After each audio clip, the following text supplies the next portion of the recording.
Jesus é poderoso para trazer pureza, para trazer limpeza, para fazer uma faxina no seu coração e no meu.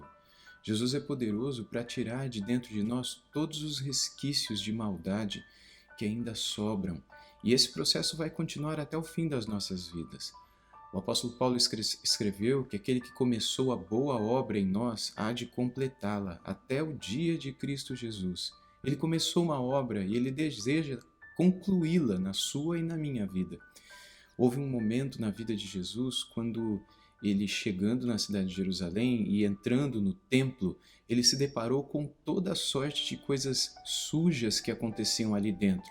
E vamos ler o que ele fez? Está lá em João, capítulo 2, a partir do versículo 13, que diz assim: Estando próxima a Páscoa dos judeus, Jesus foi para Jerusalém e encontrou no templo os que vendiam bois, ovelhas e pombas e também os cambistas assentados. Tendo feito um chicote de cordas, expulsou todos do templo com as ovelhas e os bois, derramou o dinheiro dos cambistas pelo chão, virou as mesas e disse aos que vendiam as pombas: Tirem essas coisas daqui. Não façam da casa do meu pai uma casa de negócios.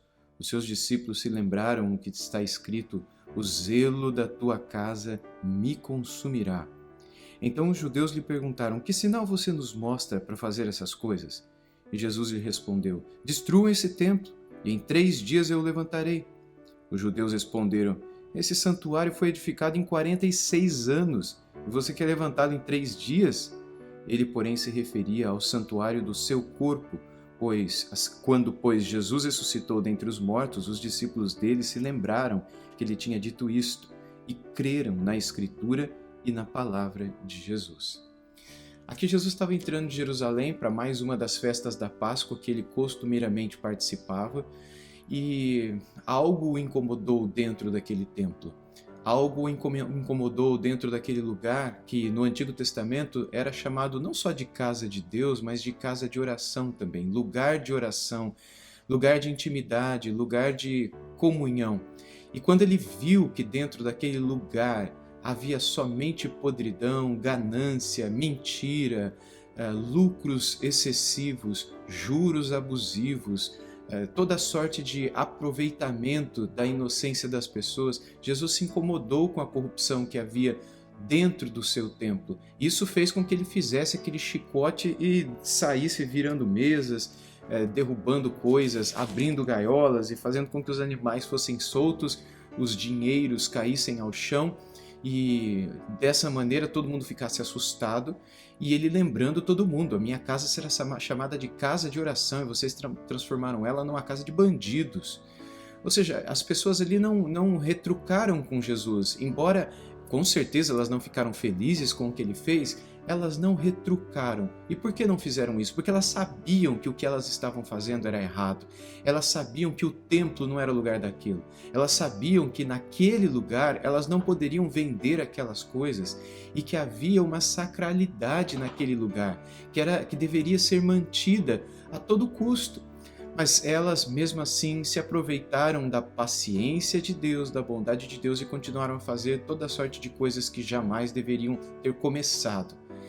E não é diferente assim nas nossas vidas. Muitas vezes, nós que hoje somos o templo do Senhor, e você há de convir comigo e de se lembrar de que o próprio Cristo disse, e os apóstolos também, todo o Novo Testamento, que a estrutura do templo ela seria destruída.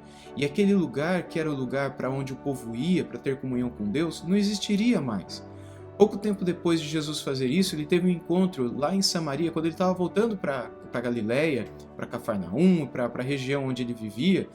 E ele passa por Samaria e lá ele se encontra com uma mulher que pergunta para ele onde que é o lugar certo de adorar a Deus. É aqui em Jerusalém, aqui em Samaria, no Monte Gerizim, ou é lá em Jerusalém, no Monte Sião? Porque a gente acha que é uma coisa, vocês judeus acham que é outra. E Jesus falou: olha, o tempo está chegando que não vai ser nem aqui nem lá. Porque Deus é espírito e importa que os seus adoradores o adorem em espírito e em verdade. Ou seja, para Jesus, na palavra de Jesus e após a morte de Jesus, quando o véu do templo se rasga em duas partes, não existe mais essa ideia de um templo físico. E isso fica mais claro quando o Espírito Santo usa os apóstolos para redigir inspiradamente o texto do Novo Testamento, que nos diz que o povo de Deus é o templo do Senhor agora. Agora é o lugar onde a glória do Senhor está, onde o sangue do Cordeiro foi aspergido. É sobre as pessoas, pessoas que são a igreja, pessoas que formam a igreja. Ali é o templo, ali é o lugar da oração, ali é o lugar da pureza, ali é o lugar do encontro. Onde? Na igreja. Em que é a igreja? A gente, pessoas. Ou seja, onde deveria haver pureza antes é onde deve haver pureza hoje.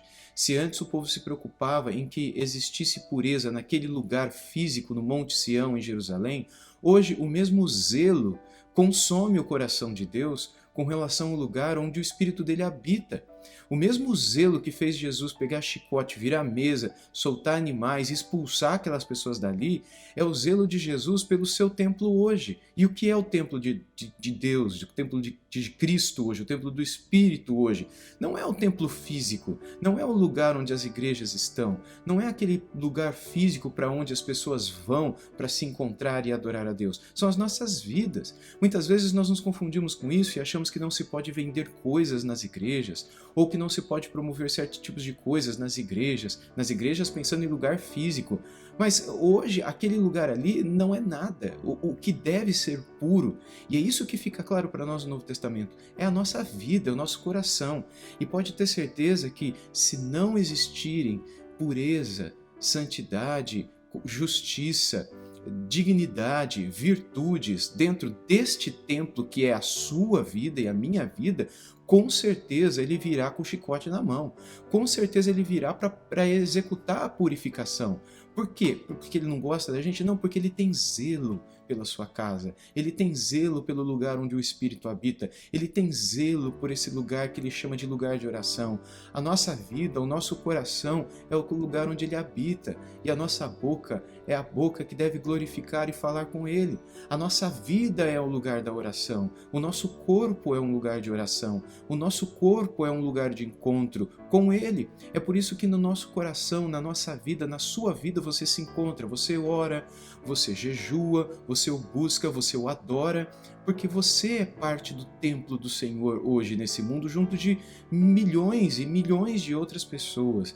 Por isso, a lição que Jesus nos deixa nesta passagem é que, assim como ele quis purificar aquele templo, ele também deseja purificar a nossa vida. E se você acha impossível ele purificar você e transformar você, lembra do que ele falou no final dessa história, quando ele disse: destruam esse templo e eu o reconstruirei em 3 dias. E aí os fariseus zombaram dele e o questionaram: isso daqui tem mais de 40 anos que está sendo construído, você está falando que em 3 dias você o reconstrói? E ele fez isso. Quando ele ressuscitou após 3 dias, ele construiu um novo templo. E esse novo templo chama-se igreja, você e eu. No corpo da ressurreição de Cristo, nós ressuscitamos também para uma nova vida. Com a ressurreição de Cristo, ele conquista a vitória e nos oferece essa vitória para que nós tenhamos uma nova vida. Ou seja, se ele teve poder para vencer a morte, ele tem poder para vencer toda a podridão que há no seu e no meu coração. A santidade, mais do que um estado, é um desejo também. Você deseja a santidade?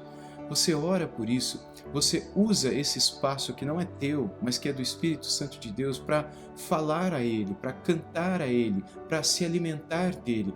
Ou será que você tem permitido que nesse templo ganância, maldade, corrupção, mentira, cobiça, toda sorte de abusos e erros entrem, como aqueles cambistas fizeram quando entraram dentro do templo de Jerusalém, com toda sorte de impurezas? Que o nosso coração seja como o Senhor Deus quer, porque é ali que Ele deseja realmente habitar, e é ali que Ele realmente deseja trazer toda a vitalidade, toda a vida, toda a paz e toda a alegria que vem quando Ele está presente dentro do seu templo. É isso que Ele quer trazer para dentro do seu coração e do meu também.